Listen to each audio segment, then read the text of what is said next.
You're watching Mirror 7 News. Stay informed, stay ahead for more news. Lisbon is reeling after one of its most beloved landmarks, the historic Gloria Funicular, derailed and crashed this week in what has now been called the city's deadliest transport accident in decades. The Funicular, a yellow and white streetcar that has carried residents and tourists alike since the late 1800s, came off the tracks Wednesday evening during rush hour. It plummeted down one of Lisbon's steepest hills before slamming into a building with devastating force.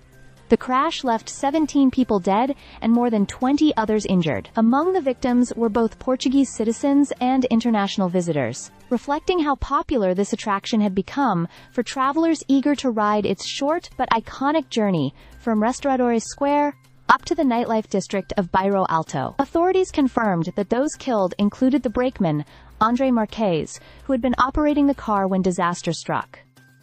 Witnesses described terrifying scenes. Some reported seeing the funicular racing downhill with no brakes, moving far too fast to stop.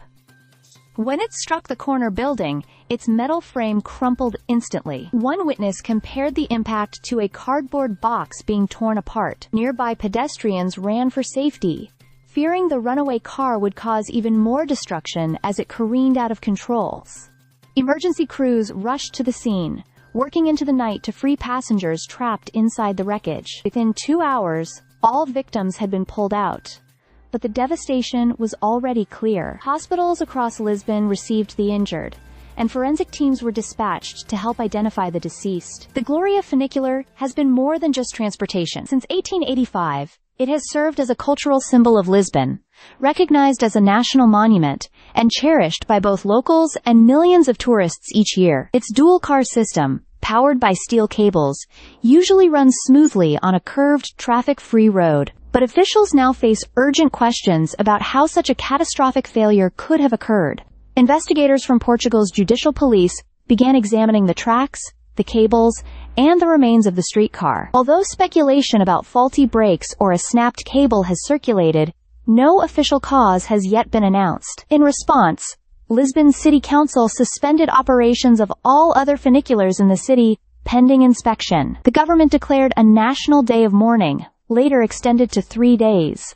Flags across Portugal, and even at European Union institutions, were lowered to half-staff. President Marcelo Rebelo de Sousa expressed his condolences, while Mayor Carlos Moedas called the crash a tragedy of the like we've never seen. Messages of solidarity and sympathy poured in from across Europe, including from Spain's Prime Minister Pedro Sánchez and EU Commission President Ursula von der Leyen. Caris, the company that operates the funicular, confirmed that maintenance had been carried out on schedule and pledged full cooperation with investigators. But for Lisbon, the sight of the Gloria Funicular lying wrecked on its side marks a profound loss. What was once a joyful ride up the hillside has now become a scene of national grief, and Portugal is left mourning lives lost in an accident that no one ever expected to happen on such a historic symbol of the city. Stay subscribed for more videos.